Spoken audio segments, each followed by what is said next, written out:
Hello everyone, and I'm excited to welcome you to my first ever official rFactor 2 online multiplayer race. Now there's been a lot of buzz about this over the past week or two, so I thought I'd give it a try. And as it's my first race, I'm in the beginners class, a 16-minute BMW M2 Cup race at Mills Metro Park. I'll be starting from P9 on a grid of 18. Better get those elbows out.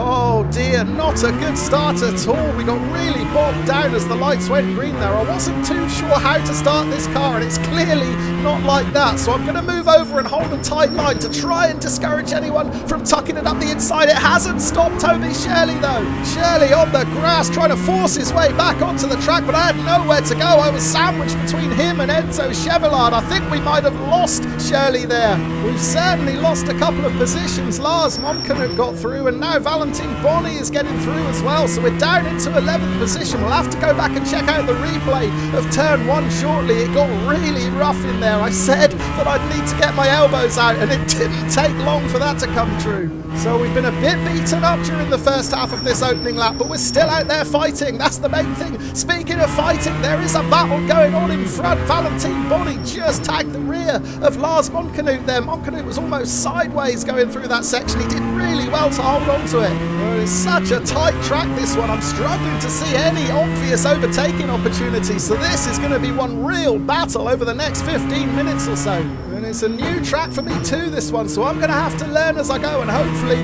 not make too many mistakes. Okay, we're approaching the end of lap 1 now. We're in 11th position, so let's check out the replay of the start. And it was a really bad one for me. Now keep your eye on those two white BMWs side by side by the wall. Those are the two cars directly behind me. Now I feared that one of them might try and move up the inside, so I kept it as tight as I possibly could. But yeah, watch Toby Shirley. He's out onto the grass to try and force his way through. We're banging doors there, and unfortunately Shirley loses control. He slides back onto the track. Oh, that's a heavy hit with one of the back markers there. We're on board with Stephen Pidd now. That's me just to the left in the grey BMW, and there's Shirley trying that move up the inside. Yeah, maybe I could have kept it tighter still to really block that line off, but I couldn't give him any more space than I already did there because I was rubbing doors with the car to my right.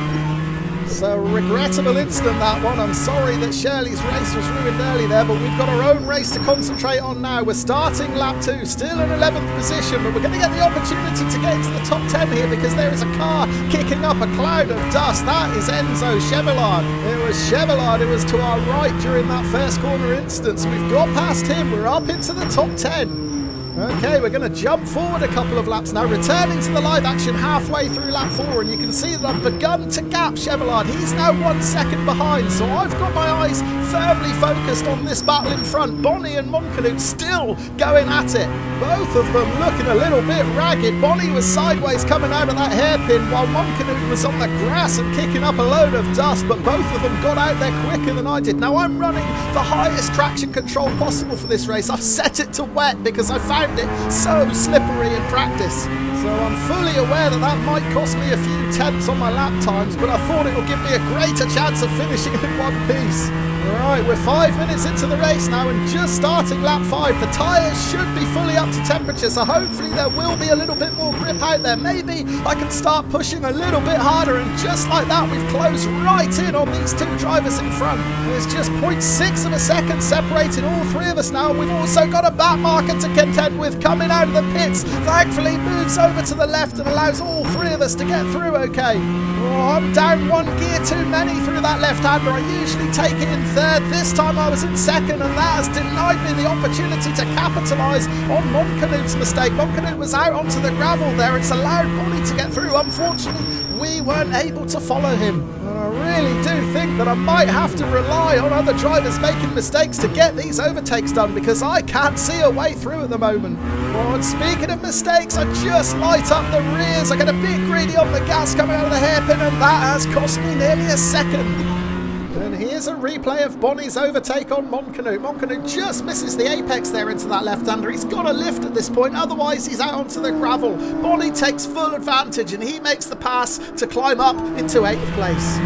Well, we've just passed the halfway point of the race now, starting lap 8, and I'm under no pressure at all behind. Matthias Ehrenreich is nearly 10 seconds back in 11th place, so I can concentrate fully on these two drivers ahead. I've been breathing down the neck of Lars Monkenut for a couple of laps now, and I'm beginning to sense that he might be feeling the pressure. He is starting to look more and more ragged. We've already seen him make a couple of tiny mistakes this lap alone, and there's another one. He's out onto the gravel. That is going to cost him some exit speed. Can we capitalise? I don't think we're quite close enough, but I am going to have a look, a tentative look up the inside here. I don't think I'm quite close enough. Monkenut does leave me some space on the inside, but I just wasn't close enough. There was no point in lunging in there when I would have had the outside for this turn. And once again, I feel the rear start to step out, so I lift it straight away there to avoid the same type of slide that I had a few laps ago. But once again, that has cost me some valuable time. But I certainly feel like I'm a little bit faster than Lars Monkenut ahead, but I just can't see where I'm going to get around. I think maybe my best chance is just to apply constant pressure and see if we can make Monkenut crack. There doesn't even seem to be much tow on offer. We were right behind Monkenut there, but we're not picking up any extra pace in the draft.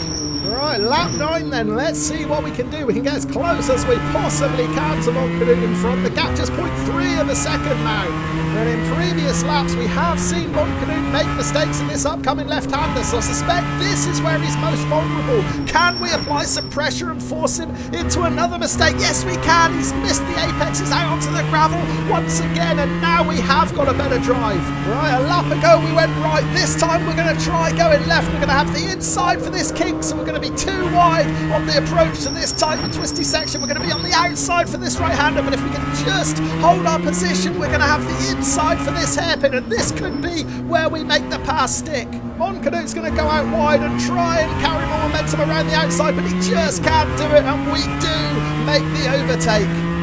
Yeah, absolutely delighted with this pass. It took about 4 corners to pull it off, but we got there in the end. This is the mistake from Monkenut. Now, I knew from my dress rehearsal a lap ago that it wasn't going to work if I went right, so I chose to go left this time. I tuck it up the inside through this fast kink. Now, I know at this point that I'm going to have the outside for this right-hander, but I just needed to hold my line alongside him. Then I knew I had a real good chance of getting the job done. On the inside around this hairpin, we close the door off and move into 9th position. Great pass.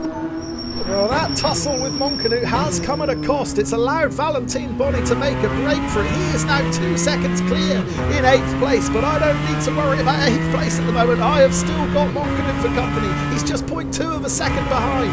Now, I know this is the part of the track where he's weakest, so I'm hoping I can capitalise and open up a bit of a gap. Although he's nudged me from behind, we almost lose the rear. We somehow managed to save it, keep going in the right direction. Well, that was close. On board with Monkenut, we can take a look at this again. When we know he's quick into this corner, it's going out of it. He has the problems, and he comes in a bit too hot again. He touches my rear. Oh, thankfully I managed to save that. It could have easily spun me around that. Well, we're jumping forward now to lap 13, the penultimate lap, and we have gapped Monkenut now. He is more than 3 seconds back, so I'm in a really lonely 9th position now. Boni is more than 4 seconds clear out front, so I've got no chance of getting 8th. Or have I? The yellow flags have just come out. So I'm going to tiptoe towards this corner just in case there's a car on track or rejoining, although it doesn't look like that car is rejoining anytime soon. That was Alpialet, who's crashed out of 5th position. Yeah, he was actually challenging Graslan Christoph for 4th, and he tries the same move that I attempted before backing out. He doesn't back out though, and that's what happens. Whack!